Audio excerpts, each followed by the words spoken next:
installed a doorbell camera to catch package thieves. But what I caught was my wife kissing my brother on our front porch at 2 a.m.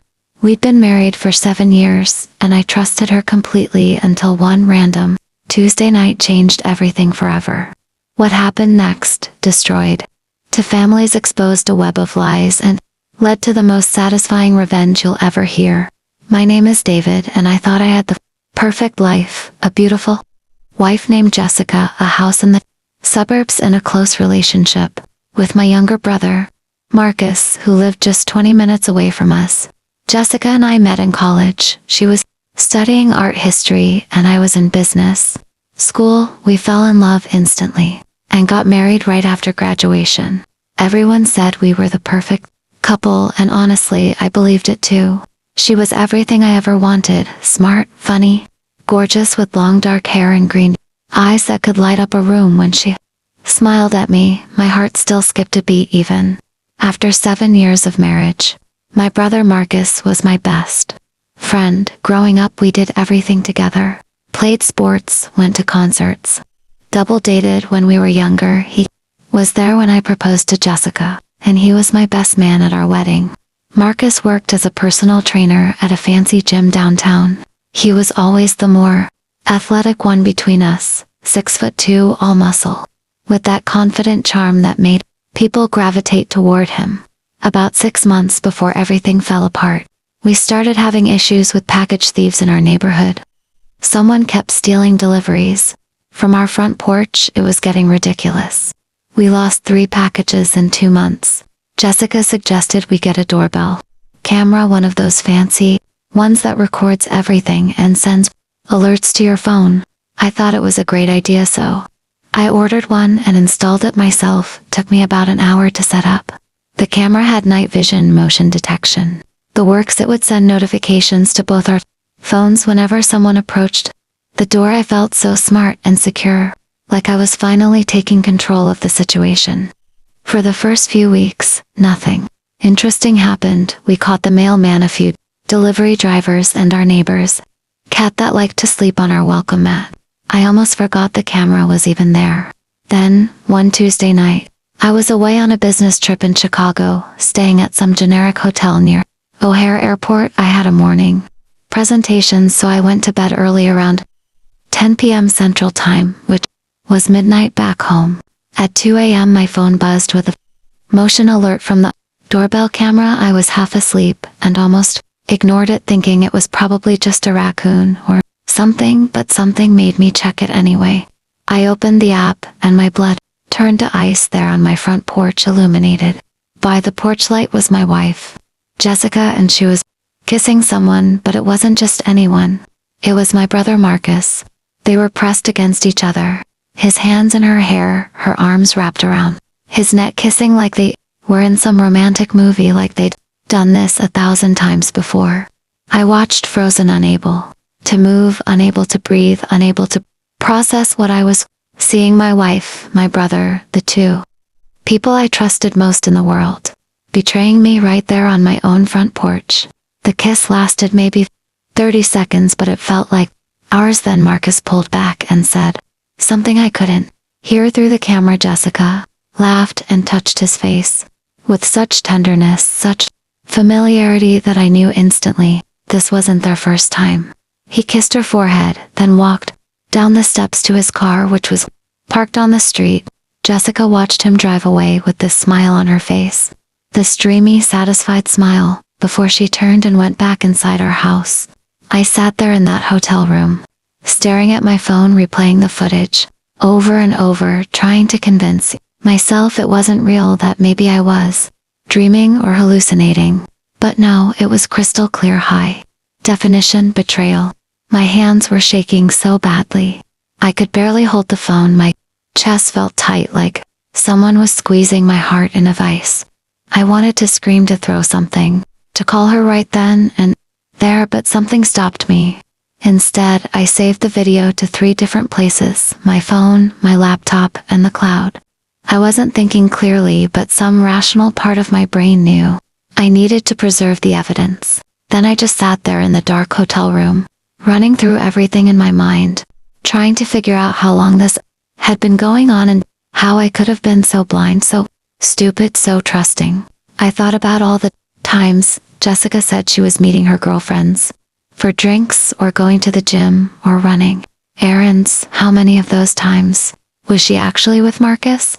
I thought about all the family dinners we'd had together, the three of us laughing and joking while they were carrying on this sick affair right under my nose, playing me for a complete fool. Marcus had been coming over to our house more often lately. He said it was because he missed hanging out with me, that we should spend more quality time together. What a joke, he wasn't there for me at all. Jessica had seemed happier lately, too, more energetic, more attentive. I thought maybe she was just in a good mood, maybe she'd started some new hobby or made new friends. Never did I imagine she was sleeping with my own brother. The more I thought about it, the more signs I realized I'd missed. She'd started working out more, wearing nicer clothes, buying new lingerie. I thought she was just taking better care of herself, trying to feel good about herself. She'd changed her phone password a few months ago, said it was for security. After reading some article about hackers, she'd started taking her phone everywhere with her, even to the bathroom. I thought nothing of it. Marcus had broken up with his girlfriend, Rebecca, about 4 months ago. He said they wanted different things, that it wasn't working out now. I wondered if he broke up with her because of Jessica. How long had this been going on? Weeks, months, years? The thought made me sick to my stomach. Had they been laughing at me this whole time, pitying the dumb husband who had no idea what was happening in his own marriage? I didn't sleep at all that night. I just lay there in the dark, staring at the ceiling, alternating between rage and heartbreak and disbelief every time I closed my eyes. I saw that kiss, their bodies pressed together, her hands in his hair. By sunrise, I'd made a decision. I wasn't going to confront them yet. I wasn't going to give them a chance to lie or make excuses or gaslight me into thinking I was crazy. No, I was going to be smart about this.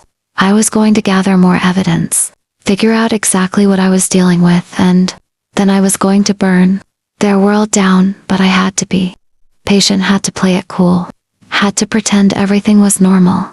I called Jessica that morning like nothing was wrong. She answered, all cheerful and sweet, asking how my presentation prep was going, telling me she missed me. I wanted to vomit listening to her lies. She asked what I wanted for dinner when I got home. Tomorrow, said she'd make my favorite lasagna, the one with the bechamel sauce that took hours to prepare. I said that sounded great, even managed to tell her I loved her. The words tasted like poison in my mouth, but I forced them out because I needed her to think everything was fine, that I suspected nothing, that she and Marcus could continue their little affair while I watched and waited. After I hung up, I checked the doorbell camera footage from the previous nights. Nothing suspicious, but I only had recordings going back 2 weeks. The camera automatically deleted older footage to save storage space. I immediately upgraded to the premium plan that kept recordings for 60 days. Then I started going through everything I could access. There were 3 more instances of Marcus coming over late at night when I was supposedly asleep. In one video from a week ago, he arrived at 11 p.m. and didn't leave until 3 a.m. for hours in my house with my wife while I was sleeping upstairs, or at least while they thought I was sleeping. I'd actually been out of town that night to another business trip. In another video from 10 days ago, they stood on the porch kissing for several minutes before going inside together. His hands were all over her, and she was clearly enjoying it. I had to stop the video. I couldn't watch anymore. The earliest video I had access to was from 2 weeks ago, and he was already coming over late at night, already kissing her, already acting like her lover. So this had been going on for at least that long, probably much longer. I finished my business in Chicago, somehow got through my presentation on autopilot. My colleagues said I seemed distracted. I blamed it on lack of sleep. If only they knew the real reason I couldn't focus. On the flight home, I made a plan. First, I would act completely normal, give them no reason to suspect I knew anything. Second, I would document everything, save every video, every piece of evidence I could find. Third, I would consult with a divorce attorney, quietly figure out what my options were, how to protect myself. Financially, what evidence I'd need for court, and fourth, I would tell my parents what was happening because they deserved to know what their younger son had done. My parents lived in Florida, now retired and enjoying the beach life they loved both. Jessica and Marcus treated them like their own kids. This was going to destroy them.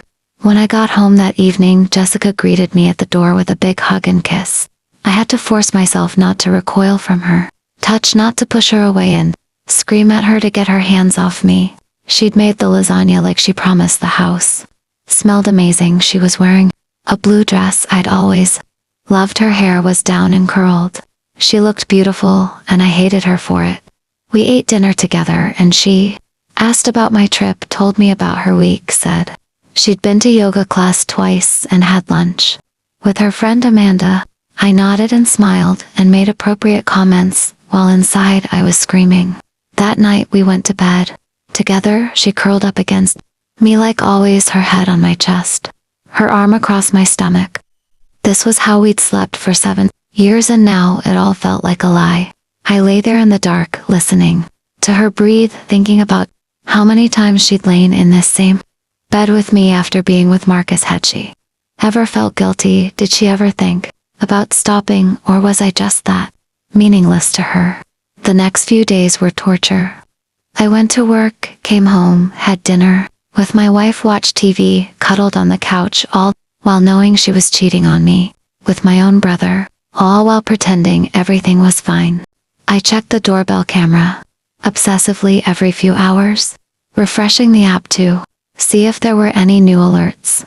Marcus didn't come over for 3 days, and I started to wonder if maybe they'd stopped, if maybe that night had been the last time. But then on Saturday night I got an alert at 1 a.m. Was in bed pretending to be asleep. Jessica was in the bathroom. I grabbed my phone and watched as Marcus walked up to our front door and let himself in with a key. He had a key to our house. When did she give him a key? How long had he been able to come and go as he pleased? The violation of it made me want to break something. I heard them whispering downstairs, then footsteps going to the guest room, which was on the first floor on the opposite end of the house from our bedroom. They thought they were being so clever, so sneaky.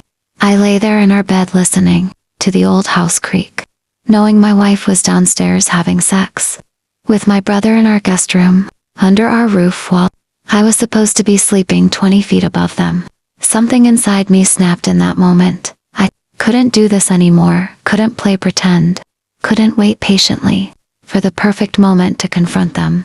I had enough evidence. I had the videos, I had the truth, but I didn't go downstairs.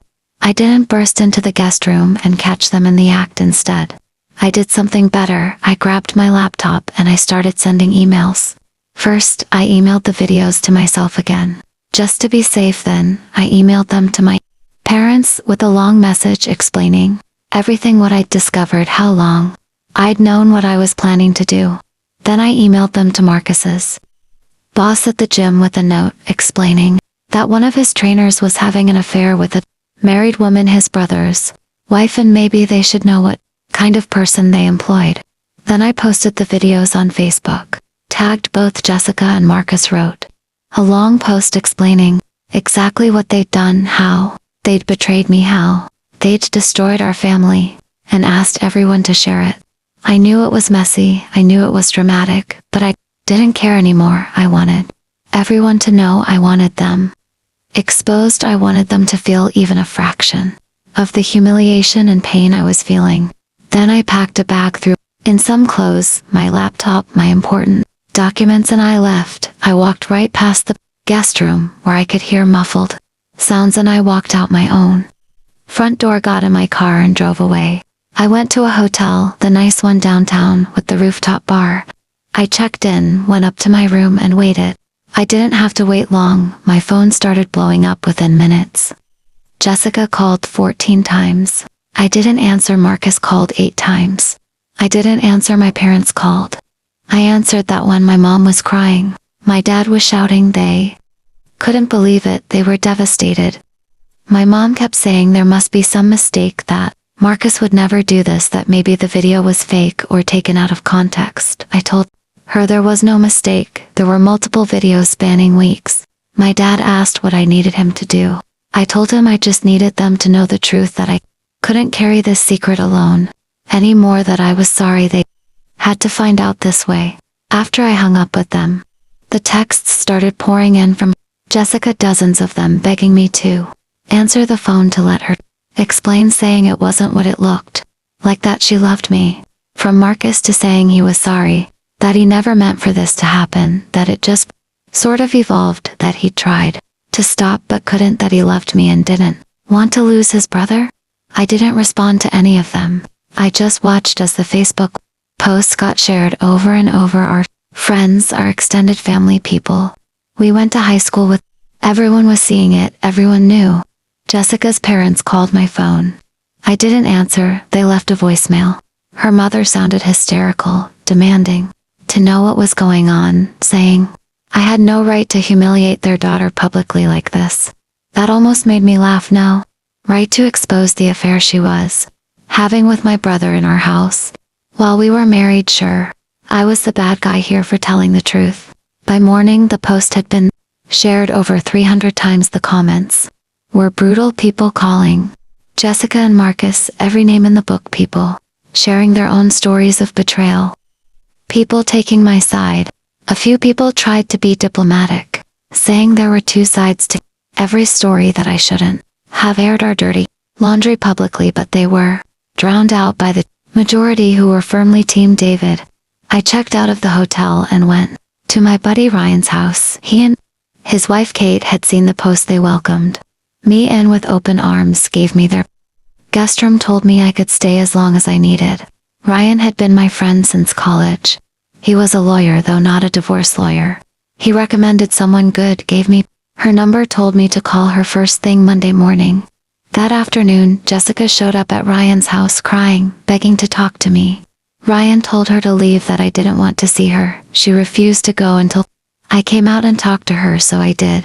We stood in Ryan's driveway, and she looked terrible, red eyes, swollen from crying, hair a mess, wearing sweatpants and one of my old college sweatshirts. She reached for me and I stepped back. She started talking fast, desperate, saying she was so sorry, that it was a mistake, that it didn't mean anything, that she loved me and only me, that Marcus had pursued her and she'd been weak and confused. I asked her how long. She said 3 months. I asked her if she loved him. She hesitated, then said no. I asked her if she'd given him a key to our house. She started crying harder and nodded. I asked her how many times they'd been together. While I was sleeping in our bed, she said she didn't know, maybe 10, maybe 15. She said they'd tried to stop multiple times but kept getting pulled back together. I asked her why my own brother. She said she didn't know, that it just happened that one night. They were talking and drinking wine while I was out of town, and they kissed, and then it spiraled from there. I asked her if she ever thought about me, if she ever felt guilty. She said every single day, that the guilt was eating her alive, but she didn't know how to stop, didn't know how to tell me. I told her it was over, that I wanted a divorce, that she had 1 week to move out of the house, that I'd be staying with Ryan until she was gone. She begged me to reconsider, to go to counseling, to give her another chance. I told her she didn't deserve another chance, that she'd destroyed 7 years of marriage for 3 months of sneaking around with my brother, that I'd never be able to trust her again, never be able to look at her the same way. She asked about the Facebook post, begged me to take it down, said it was ruining her life, that she'd lost her job, her friends were abandoning her, family was mortified. I told her she should have thought about that before sleeping with Marcus. Then I turned around and walked back into Ryan's house and shut the door. I watched through the window as she stood there crying for another 5 minutes before finally getting in her car and driving away. Marcus tried to see me too, showed up at Ryan's house that evening, but I wouldn't come out. Ryan told him to leave or he'd call the cops. Marcus stood on the lawn shouting that he was sorry, that he loved me, that he never wanted to hurt me. I opened the window and shouted back that he was dead to me, that he'd lost his brother the day he decided to betray me that I never wanted to see him or hear from him again. Then I closed the window and shut the blinds. Over the next few days I met with the divorce attorney. Her name was Margaret. She was in her 50s, sharp as a knife. She looked at all my evidence and said, I had an airtight case, she said, with proof of adultery, especially documented so thoroughly I'd likely get a favorable settlement that Jessica wouldn't have much room to negotiate. She asked if there were any assets to divide. We owned the house together, but I'd put down the down payment for my inheritance when my grandmother died. We had joint bank accounts, a savings account, investments. Margaret said we'd divide it all, but I'd probably come out ahead. She filed the divorce papers that week, citing adultery and irreconcilable differences. Jessica was served at her parents' house where she'd been staying. She didn't contest anything, she signed everything. The divorce was finalized in 4 months record time, according to Margaret. I got the house, I got 70% of our savings and investments. Jessica got the rest and walked away with nothing else. My parents stopped speaking to Marcus completely. My dad told him he'd raised him better than that. My mom cried for weeks. She'd always been close with Marcus, and losing him was like losing a child. Marcus lost his job at the gym. Apparently the scandal was bad for business. Clients didn't want to work with someone who'd been exposed as a homo and a liar. He moved to another state. I heard California or maybe Colorado. Jessica moved back in with her parents. She got a new job in another city, started over with a new life. I heard through mutual friends that she'd been in therapy, that she deeply regretted everything. I didn't care what she regretted. It didn't change what she'd done, didn't undo the betrayal, didn't give me back the 7 years I'd invested in a marriage that turned out to be built on lies. The Facebook post eventually got taken down after a few months. I deleted it myself, not because I regretted posting it, but because I was ready to move on, to stop dwelling on what they'd done and start rebuilding my life. I threw myself into work, got a promotion, started going to the gym, hired a therapist to help me process everything. Ryan and Kate were incredible, letting me stay with them for 3 months until I felt ready to go back to my own house. When I finally moved back home, I changed all the locks, ripped out the guest room where they'd been together, and converted it into a home office. I replaced our bed, bought all new furniture, made the space mine again. About 6 months after the divorce was final, I started dating again. Nothing serious. At first just casual drinks and dinners. I wasn't ready for anything serious, wasn't sure I'd ever be able to trust anyone again.